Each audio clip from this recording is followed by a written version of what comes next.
We are here to tell you a story about the very tall leprechaun. This is just for Laura and Amina. Once upon a time, there was a wee leprechaun named Patty.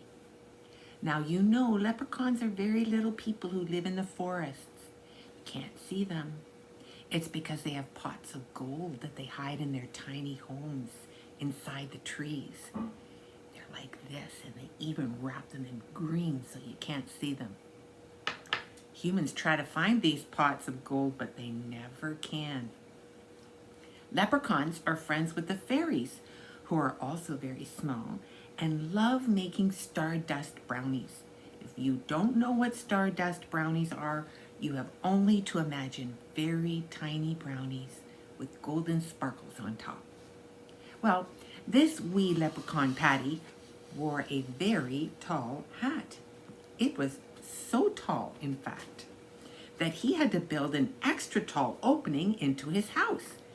The other leprechauns asked Patty why he wore such a tall hat, and he said, "I don't want to be so small." They said, "But leprechauns are small." Patty just shook his head. He wanted to be tall.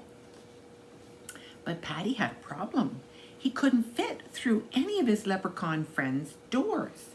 They would have little parties with the fairies and laugh and dance and eat stardust brownies. Patty could only peek through the door opening and watch. He became very sad. So his friends all gathered around to help him solve his problem. "What if we squish your hat down so you can come in?" asked one friend. No, that would make my hat all wrinkly when I push it back up tall again. "I know," shouted another friend. "We could cut off the top hat of half of the hat." Someone said, "No, silly, then you won't be able to be tall at all, ever again." A little fairy flitted in so shyly. "What if you take your hat off, Patty? We fairies can put it high in the tree while you visit, so no one steals it away." No one had ever seen a leprechaun without a hat. They didn't even know what a leprechaun would look like without one. All eyes were on Patty. Would he take his hat off and give it to the fairies to keep?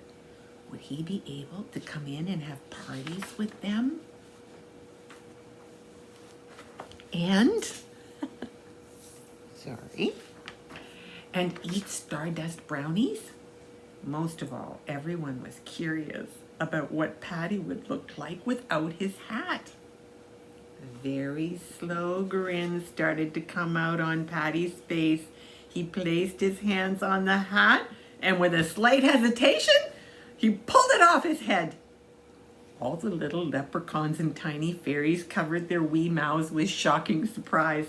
Patty had no hair. His head was bald. Come in, you're welcome," said one of the leprechauns named Sean. So they all piled into Sean's tree house. The fairies hung Patty's hat high up on a branch and came in too. But now Patty had another problem. He was the only bald-headed leprechaun. He was feeling a little self-conscious. All the leprechauns looked at each other and then back at Patty. Then the fairy who had the idea of Patty taking his hat off flew to each leprechaun and whispered in their ears. They all started to grin. Sean said, "Ready?" All the leprechauns said, "Ready!" They all took their hats off at once. And what did they find? They all had bald heads under their hats. They ran around touching each other's heads and laughing their little leprechaun laughs, which sounds like this. Then they all started eating the stardust brownies together, laughing and enjoying each other. Patty thought to himself, "I have the best friends ever. Maybe I don't have to be tall. Maybe I can be just as I am and just as they are. After all, we are all the same under our hats." The end.